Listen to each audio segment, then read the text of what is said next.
Video చూసే ముందు part 1 చూసి అప్పుడు ఈ వీడియో చూడండి. మీకు ఈ కథ పూర్తిగా అర్థమవుతుంది.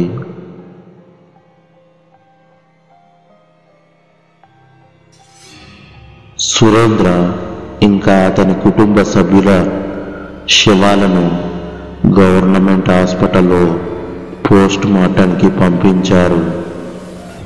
సుబ్బు సూర్య దగ్గరికి వెళ్ళి, రే సూర్య, అసలు ఈ చెట్టు దగ్గర కాపురం ఉంటున్న జంట ఎవరు? ఎన్ని రోజుల నుంచి ఇక్కడ ఉంటున్నారో ఊర్లో వాళ్ళని కనుక్కో. సరే అన్నయ్య. నెల రోజుల క్రితం అది ఒక చిన్న గది. గదిలోని గోడలు నిండా రకరకాల కాగితాల మ్యాపులు అతికించి ఉన్నాయి. ఆ చిన్న గదిలో ఒక మూలన ఒక చెక్క బెంచ్ ఉంది. ఆ బెంచ్ మీద డజన్కి పైగా పుస్తకాలు ఉన్నాయి. ఆ పుస్తకాలన్నీ నిధులు, అడవులు, పాతకాలపు సామ్రాజ్యాలకు సంబంధించినవే. ఆ బెంచ్ ఎదురుగానే కూర్చోవడానికి వీలుగా ఒక చెక్క కుర్చీ ఉంది. ఆ కుర్చీలో సుమారుగా ఒక 28 ఏళ్ల వయసున్న ఆడ మనిషి కూర్చొని ఒక లావు పుస్తకం, దాని పక్కన ఒక పెద్ద మ్యాప్ పెట్టుకొని ఆ పుస్తకంలో చదువుతూ మ్యాప్లో పెన్సిల్తో ఏవో గుర్తులు పెడుతూ ఉంది. అలా చాలాసేపు తర్వాత ఒక్కసారిగా తన మొహంలో పట్టలేనంత ఆనందం వచ్చింది. ఆ ఆనందం పట్టలేక తను కూర్చున్న కుర్చీలో నుంచి లేచి అరుస్తూ గెంతులేస్తుంది. తన గెంతులకు బయట సిగరెట్ కాలుస్తున్న తన బాయ్ ఫ్రెండ్ సిగరెట్ని పడేసి లోపలికి వెళ్ళాడు. ఏమైంది సరయు? నిధి గురించి ఏమైనా తెలిసిందా? అవును సిద్ధు, ఫైనల్గా గుప్త సామ్రాజ్యపు రాజులు వాళ్ళు దాచిన నిధి స్థావరం గురించి ఈ పుస్తకంలో రాసిన దానిని కనిపెట్టేశా. త్రికోణ అనే ఊరి పక్కన ఉన్న అడవిలో దాచారు. కానీ ఆ అడవిలో ఖచ్చితంగా ఎక్కడ దాచారో తెలుసుకోలేకపోయాను. ఎంత ప్రయత్నించినా దాన్ని మాత్రం డీకోడ్ చేయలేకపోతున్నా. ఏం పర్లేదు, నిధి ఉన్న ప్రదేశం ఏదో తెలిసింది కదా. అక్కడికి వెళ్ళాక నిధి ఆ అడవిలో ఎక్కడ ఉందో వెతుకుదాం. ఆ నిధి ఒక్కటి మన చేతికి వస్తే మన జీవితం మొత్తం మారిపోతుంది. ఎప్పుడు వెళ్దాం అక్కడికి? కావలసినవి అన్నీ సర్దుకొని రేపే అక్కడికి వెళ్దాం. ప్రస్తుతం పెద్ద వేప చెట్టు, దాని చుట్టూ కూర్చోవడానికి అరుగులాగా కట్టి ఉంది. ఆ అరుగు మీద ఊర్లో ఉన్న ముసలి తాతలు అందరూ కూర్చొని నిన్న చెట్టు దగ్గర జరిగిన చావల గురించి మాట్లాడుకుంటున్నారు. అప్పుడే సూర్య వాళ్ళ దగ్గరికి వచ్చి కూర్చున్నాడు. ఏరా సూర్య, ఈసారైనా పరీక్షలో పాస్ అవుతావా లేదా ఎటకారంగా అడిగాడు సూరి తాత. ఈసారి పాస్ అవుతాలే తాత. ముందు నిన్నొక విషయం అడుగుతా, చెప్పు. నువ్వు గొర్రెల్ని తోలుకొని రోజు అడవికి పోతావు కదా? అవునుగా, కానీ ఒక 2 రోజుల నుంచి నాకు ఒంట్లో ఓపిక లేక వెళ్ళలేదు.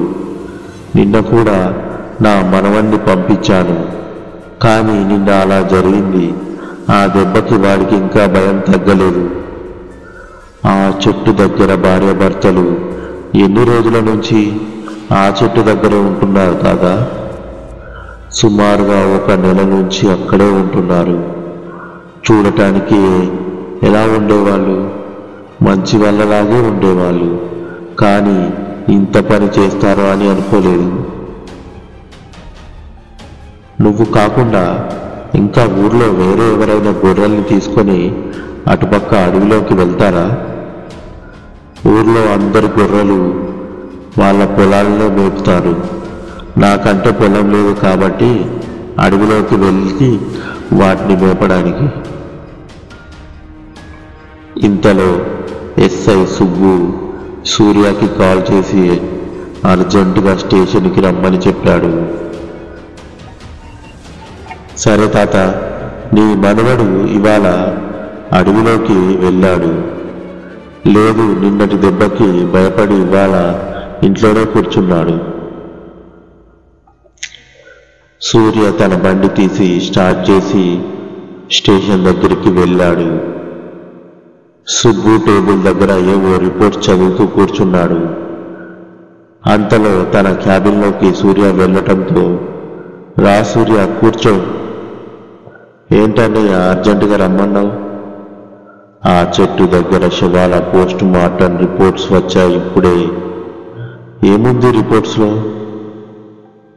పిల్లలది ఇంకా ఆడావిడిది మాత్రమే హత్యలు. ఆ మగ మనిషిది సూసైడే. అవునా అని అడిగాడు సూర్య షాకింగ్గా. అవును, ఆ హత్య చేయబడ్డ ముగ్గురిని చంపింది కత్తితో కాదు, మనిషి చేతి గోర్లతో. వాట్ అని చాలా షాక్కి గురయ్యాడు సూర్య. ఏంటి, గోర్లతో గుచ్చి చంపేశారా? అసలు అంత పెద్ద గోర్లు మనుషులకు ఉంటాయా అని చాలా ఆశ్చర్యంగా అడిగాడు సూర్య. ఆ చెట్టు దగ్గర ఏదో జరుగుతుంది. అది ఏంటో తెలుసుకోవాలి. అది ఏంటో తెలుసుకోవాలంటే మనకి ముందు అక్కడ ఉన్న జంట ఏమైపోయారో తెలియాలి అని చెప్పాడు సుబ్బు. ఊర్లో కనుక్కున్నారన్నయ్య. వాళ్ళ గురించో ఊర్లో ఎవరికీ పెద్దగా ఏమీ తెలియదు. కానీ వాళ్ళు అక్కడ 1 నెల నుంచి ఉంటున్నారంట. ఎప్పుడు అడవిలో దేన్నో వెతుకుతూ ఉండేవాళ్ళంట. ఇంకా వీళ్ళ గురించి ఇంతకు మించిన వివరాలు ఊర్లో ఎవరికీ తెలియదు అని చెప్పాడు సూర్య. కానీ ఇవాళ పొద్దున్న మళ్ళీ ఆ చెట్టు దగ్గరికి వెళ్ళాను. అక్కడ నాకు ఈ ఫోటో దొరికింది అని జేబులో నుంచి ఒక ఫోటో తీసి చూపించి, వీళ్ళే ఆ చెట్టు దగ్గర ఉన్న జంట అని చెప్పాడు సూర్య. ఆ ఫోటో చూసిన సుబ్బు, వీళ్ళ జంట, ఈ ఫోటోలో చూస్తే డబ్బున్న వాళ్ళలానే ఉన్నారు. కానీ ఊర్లో వాళ్ళేమో వాళ్ళను చూడడానికి కటిక పేదవాళ్ళలా ఉండేవారు అని చెప్పారు. వాళ్ళు దేనికోసమో మన అడవికి వచ్చారు. వాళ్ళు అసలు ఎక్కడి నుంచి వచ్చారు, మన అడవికి ఎందుకు వచ్చారో తెలిస్తే అన్ని ఆన్సర్లు దొరుకుతాయి మనకి. వీళ్ళ ఫొటోస్ నేను వెంటనే అన్ని స్టేషన్స్కి పంపిస్తానని హెడ్ కానిస్టేబుల్ వీరభద్రంను పిలిచి ఫోటో ఇచ్చి ఈ ఫోటోని అన్ని స్టేషన్కి పంపించమని చెప్పాడు. సరే, నువ్వు వెళ్ళు, ఇంకా వీళ్ళ గురించి ఏమైనా తెలిస్తే నిన్ను పిలుస్తానని సూర్యని పంపించేశాడు సుబ్బు. తర్వాత రోజు సూరితాత మనవడు సత్య ఎవరినో వెతుకుతున్నట్లు కంగారుగా రోడ్డు మీద కనిపించాడు సూర్యకి. సూర్య తన దగ్గరికి వెళ్ళి, ఏరా సత్య, ఏమైంది, కంగారుగా ఉన్నావు అని అడిగాడు. దానికి సత్య కొంచెం బాధగా మూగబోయిన గొంతుతో, మా తాత నిన్న రాత్రి ఇంట్లో నుంచి వెళ్ళిపోయాడన్నా, ఇంకా ఇంటికి తిరిగి రాలేదు, మాకు భయంగా ఉందన్నా అని ఏడుపు మొహం పెట్టి చెప్పాడు. ఏం కాదులే, నువ్వు కంగారు పడకురా సత్య, మనం ఇద్దరం వెతుకుదాం పదా మీ తాతని అని సత్యకు ధైర్యం చెప్పాడు సూర్య.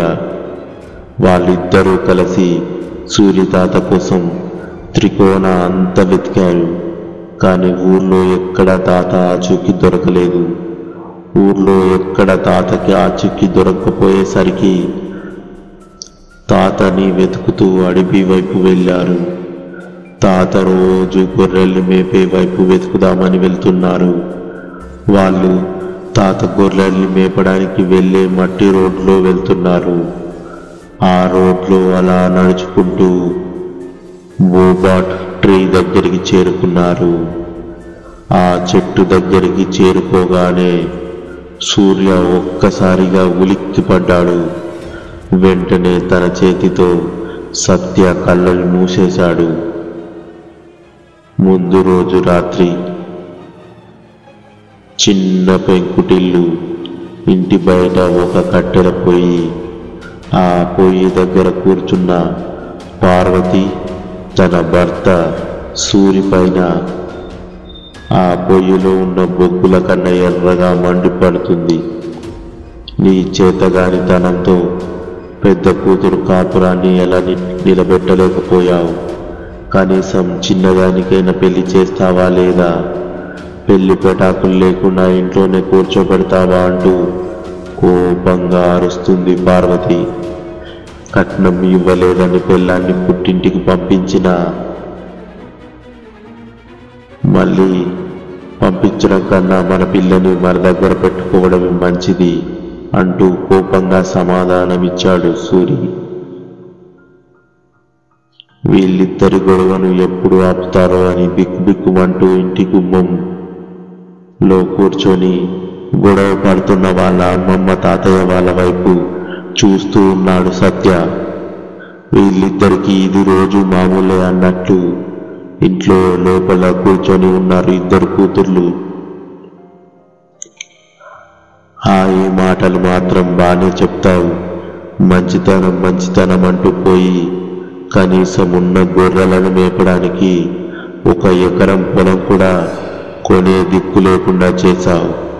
ఇలా మమ్మల్ని రోజు యాపకు తినడం కన్నా పోయి ఎక్కడైనా తూకి చావు అంటూ విరుచుకుపడింది పార్వతి.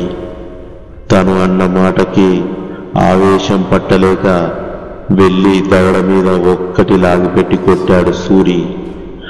పిల్లల్ని బతికించడం రాదు కానీ కొట్టడం మాత్రం వచ్చులే పోవయ్యా అంటూ సూరిని వెనక్కి నెట్టేసింది పార్వతి.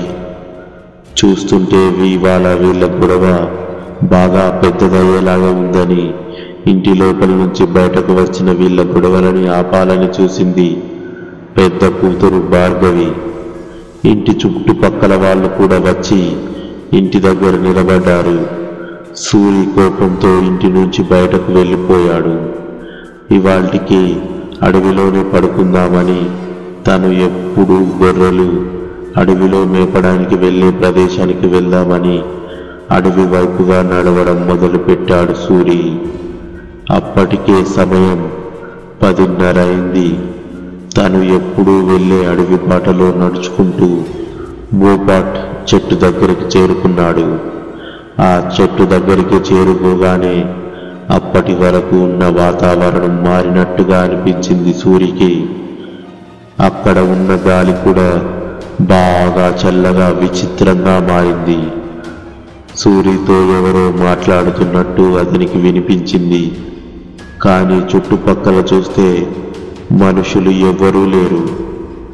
ప్లీజ్ నన్ను ఏం చెయ్యొద్దు, దయచేసి నన్ను వదిలేయండి, మీ కాళ్ళు మొక్కుతాను, నన్ను వదిలేయండి అంటూ ఒక ఆవిడ ఏడుస్తూ మాట్లాడుతున్న గొంతు వినిపించింది.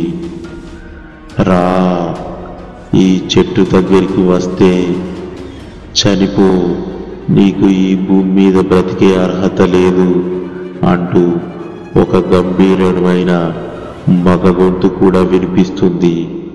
అక్కడ జరుగుతున్న వాటన్నింటినీ సూరి మెదడు, తన శరీరం అతని అదుపులో లేకుండా పోయాయి.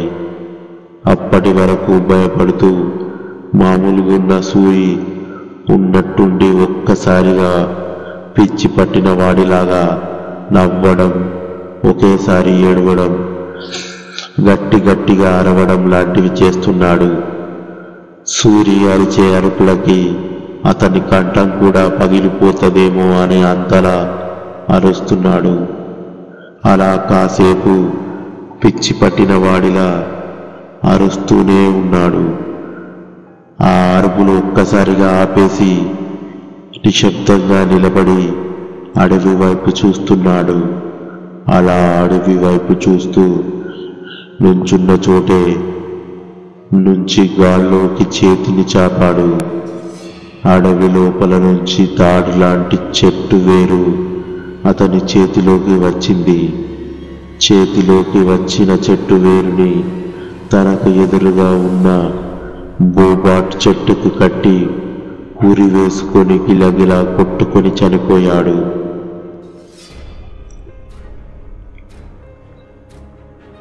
సూర్య ఎస్ఐ సుబ్బుకి ఫోన్ చేసి జరిగిన విషయం చెప్పి చెట్టు దగ్గరికి రమ్మన్నాడు. సుబ్బు వెళ్ళి వాళ్ళ ఇంట్లో వాళ్ళని తీసుకొని వచ్చాడు. సూరి తాత చెట్టుకి ఉరి వేసుకొని చనిపోవడం ఆ విషయం ఆ నోట ఈ నోట పాకి ఊరంతా తెలిసింది. ఊరు జనమంతా దగ్గరికి చేరుకున్నారు. జనంతో పాటు పోలీసులు కూడా వచ్చారు. ఇదే విషయం ఊరి పెద్ద శివయ్య కూడా తెలియడంతో అక్కడికి వచ్చాడు. సేవన్ని చెట్టు మీద నుంచి కిందకు జింపారు. పోలీసులు ఎప్పటికీలాగానే ఏమైనా క్లూస్ దొరుకుతాయేమో అని వెతకటం మొదలు పెట్టారు. ఊరి జనమంతా కొండంతా అప్పు చేయడం ఎందుకు, వాటిని తీర్చడం చేతగాక చావటం ఎందుకని ఒక్కొక్కరు ఒక్కొక్క రకంగా మాట్లాడుకుంటున్నారు.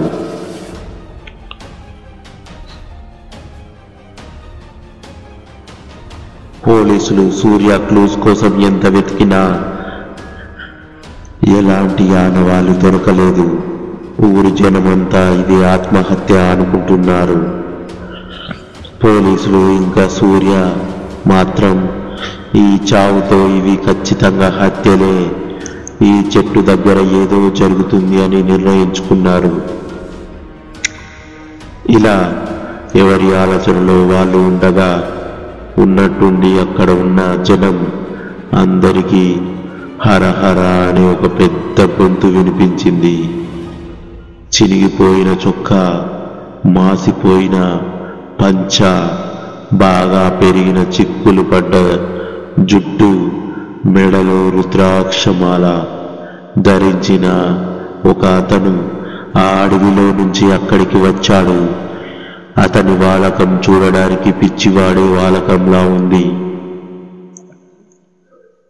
అతను ఆ చెట్టు వైపు చూస్తూ, ఇది మామూలు చెట్టు కాదు, ఇది ఒక దయ్యం చెట్టు, ఈ దారిని మూసివేయండి, లేదంటే ఇది మీ ఊరిని శ్మశానంగా మార్చేస్తుంది, ఇది ఎవ్వరినీ బతకనివ్వదు అని చెప్పి హరహర అనుకుంటూ అక్కడి నుండి వెళ్ళిపోయాడు.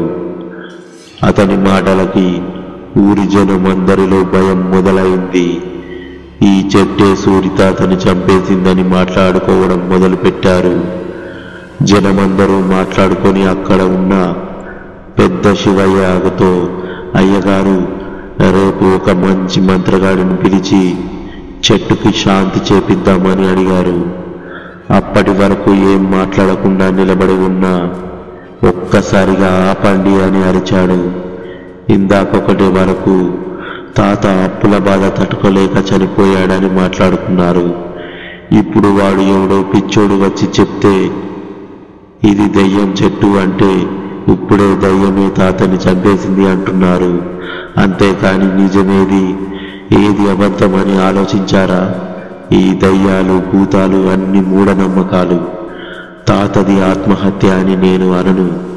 ఈ చెట్టు దగ్గర ఏదో జరుగుతుంది, కానీ దానికి కారణం ఆ పిచ్చోడు చెప్పినట్టు దయ్యమో భూతమో కాదు. ఈ చావులకి కారణం పోలీసులు కనిపెడతారు, ఏ మంత్రగాడు అక్కర్లేదు. సూర్య చెప్పింది కూడా నిజమే. వాడెవడో పిచ్చోడి మాటలు విని మనం భయపడాల్సిన అవసరం లేదు. ఈ చావులకు కారణం పోలీసులు కనిపెడతారు. అప్పటి వరకు ఎలాంటి మూఢనమ్మకాలు నమ్మకుండా ధైర్యంగా ఉండండి ఊరి జనంతో చెప్పాడు శివయ్య.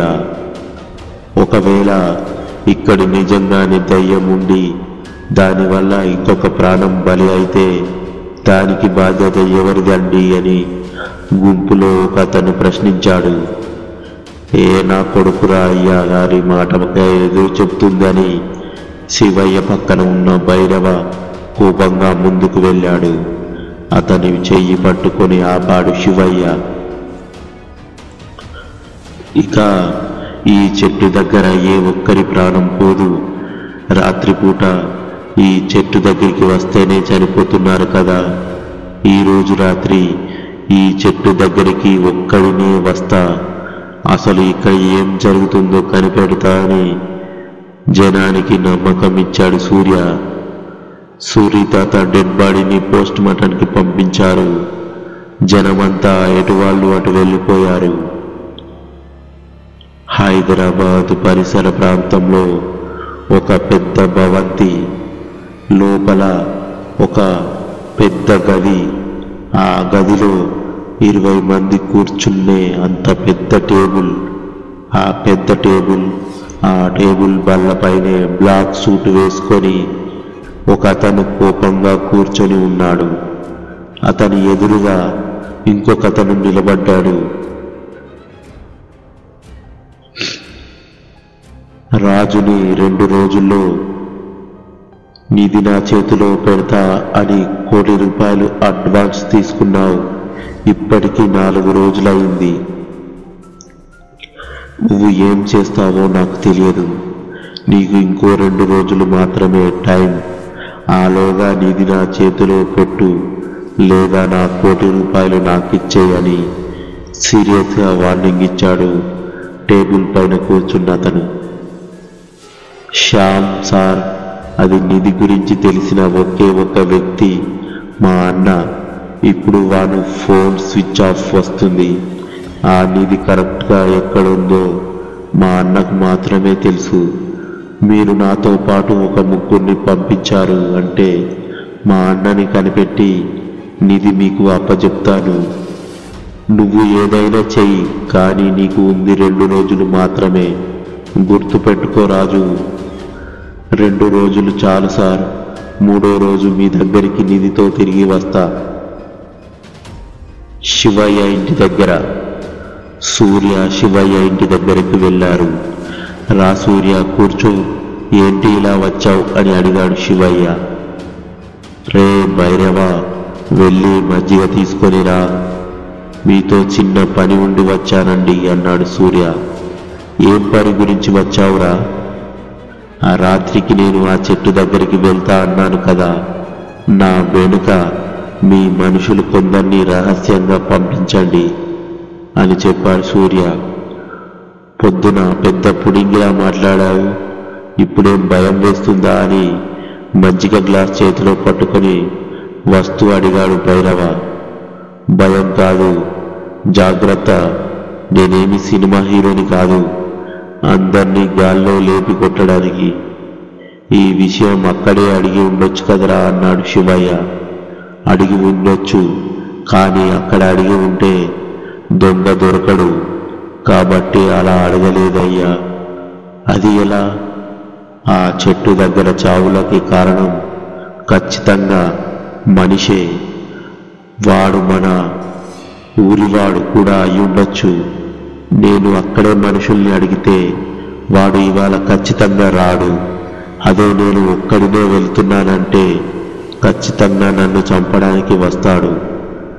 వాడు అక్కడ 2 సార్లు హత్యలు చేసి మనుషులను చెట్టుకు ఉరివేసి ఎలాంటి క్లూస్ దొరకకుండా మేనేజ్ చేశాడు. అంటే వాడు కేవలం బలవంతుడు మాత్రమే కాదు, చాలా తెలివైన వాడు కూడా. అందుకే మిమ్మల్ని ఇంటికి వచ్చి మరీ అడుగుతున్నాను అన్నాడు సూర్య. సరే, నీకన్నా ముందే మా వాళ్ళు ఎవరికీ తెలియకుండా ఆ చెట్టుకు దూరంగా దాక్కొని ఉంటారు. నువ్వు అక్కడికి వచ్చాక నీకు ఎలాంటి హాని కలిగినా మా వాళ్ళు వచ్చి నిన్ను కాపాడుతారు అని హామీ ఇచ్చాడు శివయ్య. వెళ్ళి వస్తాను అయ్యా అని అక్కడి నుంచి వెళ్ళిపోయాడు సూర్య. ఈ వీడియో మీకు నచ్చినట్లయితే లైక్ చేసి మీకేమనిపించిందో కామెంట్ చేయండి. Thank you for our videos. Please do subscribe.